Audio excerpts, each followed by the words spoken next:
Assalamualaikum warahmatullahi wabarakatuh. Perkenalkan, nama saya Neha Nulfi dengan stambuk F1C11914 akan menjelaskan materi tentang mikroba yang saya pilih, yaitu Candida albicans.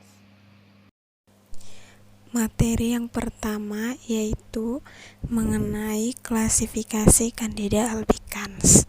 Yang pertama itu Candida albicans termasuk kingdom fungi. Filumnya tergolong Ascomycota dan subfilumnya Saccharomycotina. Kemudian termasuk kelas Saccharomycetes, ordonya Saccharomycetales, dan memiliki famili Saccharomycetaceae. Memiliki genus Candida dan spesies Candida albicans. Materi selanjutnya yaitu mengenai ciri-ciri Candida albicans. Candida albicans merupakan organisme yang memiliki dua wujud dan bentuknya secara simultan atau dimorfik organisme. Yang pertama yaitu memiliki bentuk yeast-like state atau non-invasive dan sugar fermenting organisme. Kemudian yang kedua yaitu bentuknya fungal form, memproduksi root-like struktur atau struktur seperti akar yang sangat panjang atau rhizoids dan dapat memasuki mukosa atau invasif. Selain itu, Candida albicans secara makroskopis berbentuk bulat, lonjong atau bulat lonjong. Koloninya pada medium padat sedikit menimbul dari permukaan medium dengan permukaan halus, licin atau berlipat-lipat, berwarna putih kekuningan dan berbau ragi. Besar koloni bergantung pada umur. Kemudian pada tepi koloni dapat dilihat hifa semu sebagai benang-benang halus yang masuk ke dalam medium. Pada medium cair biasanya tumbuh pada dasar tabung. Selain itu, Candida albicans berbentuk sel ragi atau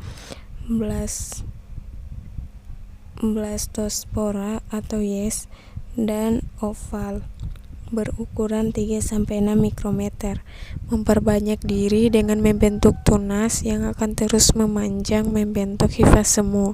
Kemudian yang ketiga, jamur yang pertumbuhannya cepat, yaitu 48-72 jam. Materi selanjutnya yaitu mengenai kurva pertumbuhan mikroba. Kurva pertumbuhan mikroba dalam hal ini Candida albicans yang termaksud jamur diperoleh dari perhitungan massa sel kapang atau kekeruhan kamir pada media dalam waktu tertentu. Kurva pertumbuhannya tersebut meliputi fase lag, fase eksponensial, fase stasioner, dan fase kematian. Yang pertama, fase lag atau adaptasi merupakan fase di mana perubahan bentuk dan pertumbuhan individu belum terlihat secara nyata. Fase ini juga disebut dengan fase adaptasi karena terjadi penyesuaian sel-sel dengan lingkungan baru. Bentuk grafik pada fase lag umumnya mendatar. Hal ini disebabkan karena belum adanya sumber nutrisi untuk sel jamur sehingga belum terjadi pertumbuhan. Kemudian yang kedua yaitu fase eksponensial, merupakan fase di mana terjadi peningkatan jumlah sel yang sangat banyak. Aktivitas sel mulai meningkat setelah sel mengalami penyesuaian dengan lingkungan sehingga pada kurva tampak grafi yang sangat meningkat tajam. Kemudian yang ketiga yaitu fase stasioner, yang merupakan fase di mana terjadi pengukuran sumber nutrisi sehingga sel tidak lagi mengalami pertumbuhan, tetapi juga tidak mengalami kematian secara langsung. Kurva pada fase ini merupakan garis lurus yang mendatar, artinya tidak naik karena tidak adanya pertumbuhan dan tidak turun karena tidak mengalami kematian secara langsung, sehingga dapat dikatakan bahwa jumlah sel yang mati seimbang dengan jumlah sel yang hidup. Kemudian yang keempat yaitu fase kematian, merupakan fase yang menunjukkan penurunan secara tajam karena jumlah sel yang mati lebih banyak daripada sel yang masih hidup. Hal ini terjadi karena sel sudah tidak lagi mendapat nutrisi untuk bertahan hidup selama fase stasioner. Materi selanjutnya yaitu mengenai media pertumbuhan Candida albicans. Media merupakan suatu substansi yang terdiri dari campuran zat-zat makanan atau nutrisi yang diperlukan untuk pertumbuhan dan perkembangbiakan jamur. Pertumbuhan serta perkembangan jamur Candida albicans sangat dipengaruhi oleh sejumlah faktor, diantaranya ialah suhu, cahaya udara, pH, serta nutrisi seperti karbon dan nitrogen dan karbohidrat sederhana. Selain itu, Candida albicans dapat tumbuh pada variasi pH 4,6 sampai 6,5 dan pada suhu 28 derajat Celcius sampai 37 derajat Celcius. Selain itu juga, media yang biasa digunakan untuk pertumbuhan jamur adalah sabourat dextrose agar atau SDA. Media SDA memiliki kandungan yang hampir sama dengan kacang kedelai. Kandungan pada media SDA yaitu pepton, dextrosa, dan agar, sedangkan kacang kedelai memiliki kandungan yang kaya akan protein dan lain-lain. Persentase kandungan media SDA dan kacang kedelai dapat dilihat pada tabel berikut.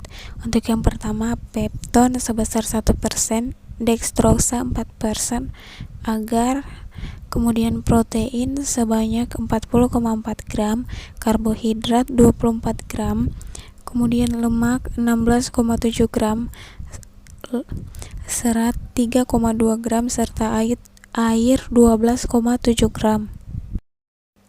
Selanjutnya yaitu mengenai metabolisme mikroba. Candida albicans merupakan jamur yang tergolong organisme anaerob fakultatif yang mampu melakukan metabolisme sel baik secara anaerob maupun aerob. Untuk yang pertama yaitu glikolisis. Glikolisis merupakan perubahan glukosa menjadi pirufat dan ATP tanpa membutuhkan oksigen. Proses glikolisis terdiri dari 10 tahap, yang pertama tahap 1, di mana glukosa yang masuk ke dalam sel mengalami fosforilasi dengan bantuan enzim heksokinase dan menghasilkan glukosa 6-fosfat.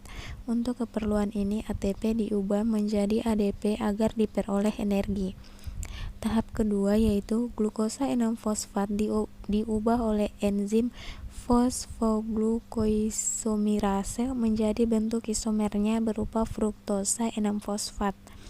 Tahap ketiga, dengan mengubah energi hasil perubahan ATP menjadi ADP, fruktosa 6-fosfat diubah oleh enzim fosfofruktokinase menjadi fruktosa 1,6-bifosfat. Tahap keempat, enzim aldose mengubah fruktosa 1,6-bifosfat menjadi dihidrokiaseton fosfat dan gliseraldehid fosfat. Tahap kelima yaitu terjadi perubahan reaksi bolak-balik antara dehidroksiaseton fosfat dengan gliseraldehid fosfat sehingga akhirnya hanya gliseraldehid fosfat saja yang digunakan untuk reaksi berikutnya. Tahap 6, melalui bantuan enzim triosofosfat dehidrogenase terjadi perubahan dari gliseraldehid fosfat menjadi 1,3 bifosfat fosfogliserat. Dalam tahap ini juga terjadi transfer elektron sehingga NAD berubah menjadi NADH serta pengikatan fosfat anorganik dari sitoplasma. Tahap ketujuh terjadi perubahan dari 1,3 bifosfogliserat menjadi 3 fosfogliserat dengan bantuan enzim fosfogliserokinase. Pada tahap ini juga terjadi pembentukan 2 molekul ATP dengan menggunakan gugus fosfat yang sudah ada pada reaksi sebelumnya. Tahap ke-8 terjadi perubahan 3 fosfogliserat menjadi 2 fosfogliserat karena enzim fosfogliseromutase memindahkan gugus fosfatnya. Kemudian tahap ke-9 terjadi pembentukan fosfoenol pirufat atau PEP dan 2 fosfogliserat dengan bantuan enzim enolase, sekaligus juga terjadi pembentukan 2 molekul air.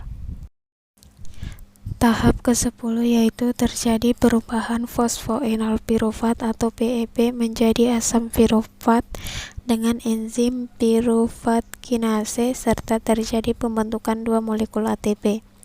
Dengan demikian, pada akhir glikolisis akan dihasilkan 2 molekul asam pirufat yang berkarbon 3, 2 ATP dan 2 NADH dari setiap perubahan 1 molekul glukosa. Yang kedua yaitu dekarboksilasi oksidatif asam pirufat, berlangsung di dalam mitokondria dan merupakan reaksi kimia yang mengawali siklus Krebs. Dalam peristiwa ini terjadi perubahan asam pirufat menjadi molekul asetil-CoA. Asetil-CoA merupakan senyawa berkarbon 2. Dalam 2 peristiwa ini juga dihasilkan 1 molekul NADH untuk setiap pengubahan molekul asam pirufat menjadi asetil-CoA. Yang ketiga, siklus Krebs atau daur asam sitrat. Kondisi aerob dalam organisme berlangsung pada 2 tahapan berikut, yaitu siklus Krebs dan transport elektron. Pada organisme eukariotik, proses ini berlangsung pada matriks dalam mitokondria, sedangkan pada prokariotik berlangsung dalam sitoplasma. Tahap siklus Krebs adalah sebagai berikut. Yang pertama, asam pirufat dari proses glikolisis selanjutnya masuk ke siklus Krebs setelah bereaksi dengan NAD+ atau nikotidamina adenin dinukleotida dan koenzim A atau CoA membentuk asetil-CoA. Dalam peristiwa ini CO2 dan NADH dibebaskan. Perubahan kandungan karbon dari 3 karbon atau asam pirufat menjadi 2 karbon atau asetil-CoA. Kemudian yang kedua, reaksi antara asetil-CoA dengan asam oksaloasetat dan terbentuk asam sitrat. Dalam peristiwa ini CoA dibebaskan kembali. Yang ketiga, asam sitrat dengan NAD+ membentuk asam alfa ketoglutarat dengan membebaskan CO2.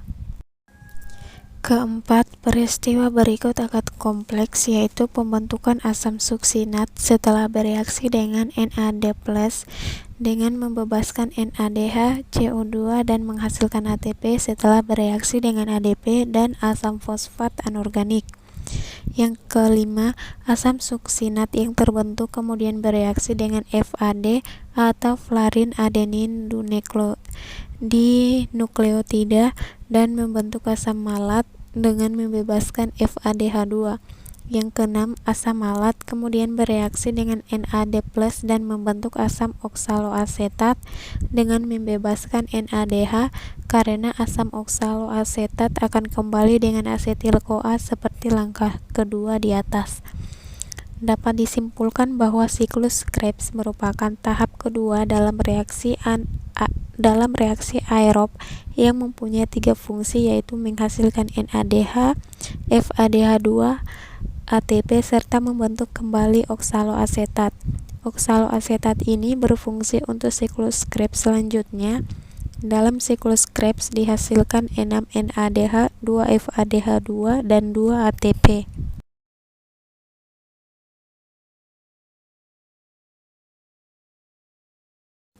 Yang keempat yaitu transport elektron. Pada dasarnya, transport elektron merupakan peristiwa pemindahan elektron.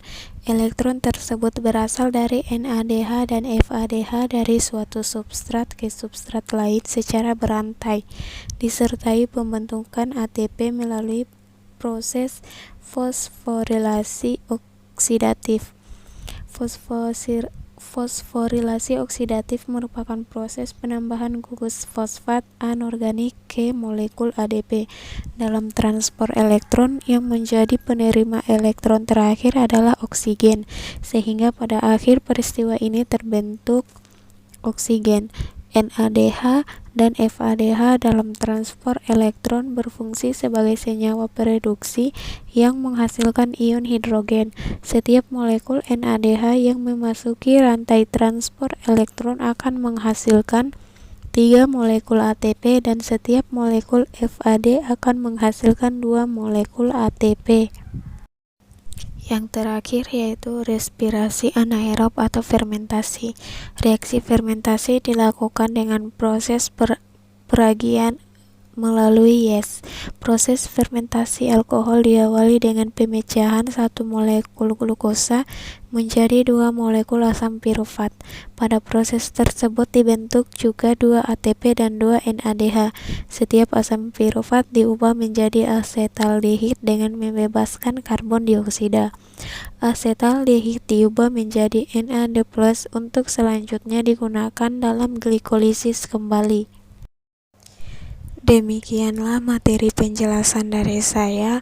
Lebih dan kurangnya mohon dimaafkan dan saya akhiri. Wabillahi taufiq wal hidayah. Wassalamualaikum warahmatullahi wabarakatuh.